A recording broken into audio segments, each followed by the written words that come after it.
Just give me 1 second. I'm putting the final option in on my GT3 Touring and exit because I can't get my hands on one anyway. So most of you already know that the 992 generation of the GT3 Touring has finally been announced.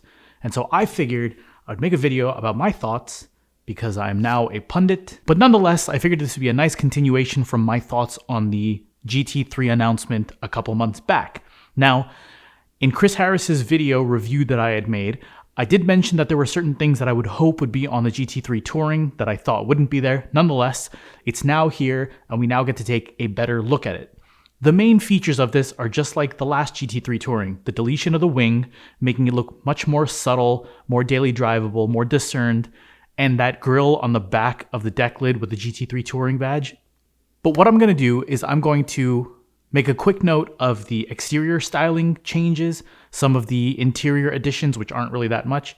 And then I want to take you through a little bit of a mental exercise that is completely pointless that went on in my mind when I saw the Touring. So in addition to removing the wing for the Touring package, one of the things they did that I really actually appreciate is they extended the paint on the front and rear bumper. Now this, to put it simply, I think the 991 GT3 had a better front end than the 992. With the 992, it feels like that matte black front makes it feel like the body on top is like one of those RC car kits that just gets snapped on. It just looks a little bit odd to me. In this case, what they did was whatever paint you choose, it paints that part, the paint color of the body. And on the rear, the paint extends down just above the diffuser. All right, slight correction. I realized I made a mistake. The images I was looking at were the gray model of the Touring, which made the rear bumper look the same color as the paint. And when I built mine out with gentian blue or with any other color, it doesn't actually blend. So my bad. Back to the video. Now what that does, in my opinion, is it makes the lines on the rear bumper much more subtle, but still noticeable, but it highlights the diffuser even more, and that looks amazing. And then of course that surrounds the two centered exhaust pipes. To me, what this does is what I think of as the M car effect, right? Like you look at an M3 or an M5 and you can, with a discerning eye, tell the difference between that and a 550 or a 340 or whatever it is. It's just different enough for you to notice when you look. And I'm going to come back to that when I talk about some of the styling things that are a bit odd to me about the GT3 Touring. I can't believe I just said that. In terms of the interior, there's not a lot different. They really just added creature comforts like they always have to make it feel more like a touring car, like a daily driver. Specifically, the biggest thing they did was add the exclusive manufacturer leather, which is a $15,000 option, which I'd probably get if I had the money. I think the 911 is one of those cars that doesn't really do leather colors well. It's just what I think. Funny enough, I think the slate gray leather color is actually the best looking color of all of them. Go figure.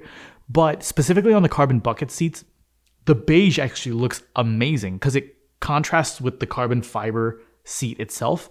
I think it looks fantastic. I think it's a really good option. Now, aside from that, what remains to be seen is what I had mentioned in one of the previous videos that Andrew Frankel brings up on the Intercooler podcast, which is this. With the double wishbone suspension up front, it obviously gave room for them to double the spring rate on the springs, making it only slightly stiffer than the previous GT3. That puts it, in terms of ride stiffness, between the previous RS and the previous GT3. The speculation is, does this make room for a more comfortable touring package? And then the second question from that was, will they make better sound dampening inside the car as well for the touring package? So I know you're dying to know the answer. Would I get a touring or would I get the regular GT3? Well, that presented me with an interesting mental exercise of sorts. So if you've seen my previous videos, you'll know that one of the things that I thought would be amazing, but I knew wouldn't be there, is the ducktail left from the GT3 onto the Touring. Now, I knew it wasn't going to be there because, number one, we saw spy shots, and number two, the 991 generation had the ducktail as well, but didn't have it on the Touring. And I know that the whole purpose of the Touring in terms of styling is to make it look like the traditional 911, but you know it's a GT3. So I knew that wasn't going to be there, but that thought made me wonder, especially because on Instagram now you're seeing a lot of people from the 991 and now the 992 generations doing wing deletes.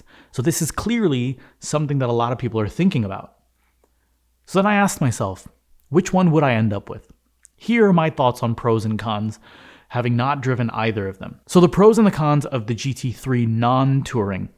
I gotta say the biggest and most standout thing about the GT3 for me is I genuinely have a significant appreciation for what they did with the Swan neck spoiler. I think the amount of engineering that went into it for them to get the amount of downforce they got, I think it's something that's worth appreciating. You know, in the not too distant past, I would have been one of those people who would say that I'm one of the 99.9% who, if I ever got one, would never get to use that downforce. But with the little bit of track time I've done now, at least there's a hope that I could potentially use it, and I would want to. And I would at least have the impetus to do it. Part of a GT3 is how trackable it is and is how capable it is on the track. So to take that away sort of feels wrong. But then there's always the RS, which I also can't get. And that brings me to the pros and cons of the Touring, in my opinion. Number one being that, now also, I have to say, this is assuming that it's the same ride and noise in the cabin as the normal GT3.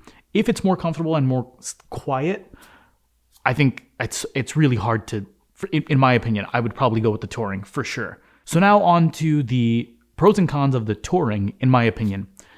To be honest, I actually think that the paint extension is so significant they should have probably put it on the GT3.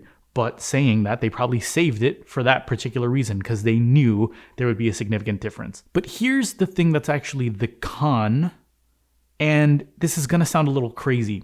I don't want to use the word bland or boring, but the silhouette of the 911, as classic as it is, sort of feels not exciting. Now, granted, I'm somebody who only started really looking at Porsches with appreciation from the 997, and then the 991, it went up even more, and then the 992, I'm just in love with the design. I absolutely love it. But when you look at, for example, the previous RS, or you look at the current Turbo S, that design, it couldn't be better. On the Turbo S, the perfection of the wing, the scoops, the wide hips. When you compare that to the Carrera, there's a little bit of plainness to it. And so that's part of why I was hoping the ducktail would be on the next one. But I also understand that they want to keep that silhouette. And I wonder if my allure to the GT3 Touring is a placebo effect because I know it's a GT3, because the silhouette's still like a 911. But I do have to say that M-car effect I mentioned, where you just look at the subtleties and you know, that does have a significant effect. You look at the back end and it does not look like a Carrera. But here's some interesting food for thought. Since people are going around deleting the wings on their GT3s, I thought of a little Frankenstein experiment. Would I get a GT3, delete the wing, and keep that as my Touring? Now, the drawbacks to that are I lose the wing, and if I had the wing in the first place, going back to the engineering marvel, kind of sucks to remove that. I wouldn't have the grille or the paint effects that I would get on a Touring. But then here's another completely stupid and trivial gripe. If I were to get a GT3 non-Touring, I would get some wacky color. A wacky color that I wouldn't get on the Touring. So if I converted my GT3 to a Touring, I would probably swap the wing back and forth to enjoy the ability to take it to the track, but I wouldn't. This is a stupid argument. Then I wondered, what if I bought a Touring and retrofitted the back end of a GT3 with the ducktail onto it? That way I'd get the benefit of the mesh grille in the back. I would get the benefit of whatever else the Touring has, and I'd get the ducktail spoiler. And as I'm saying that, I'm realizing how stupid that is, because not only would I lose the paint effect on the rear bumper, but I'd have all the mechanics of the deployable spoiler underneath the ducktail. This thought experiment is not panning out the way I expected. But anyway, those are my thoughts. I figured I'd share them with you. You tell me what you think. Which one would you get? Why? And if you have one or are getting one, I'd particularly like to know your thoughts on the bucket seats, because I've heard that they're more comfortable than you'd expect. But is that still comfortable? Which makes me ask the question, if you're getting a Touring, in order for it to be more tourable, would you not just get the sport seats? Let me know what you think. Let me know what you think about anything down below. All your comments have been fantastic so far. But I figured I'd share my thoughts, and maybe one day they'll be worth something. But for now, I'll be here.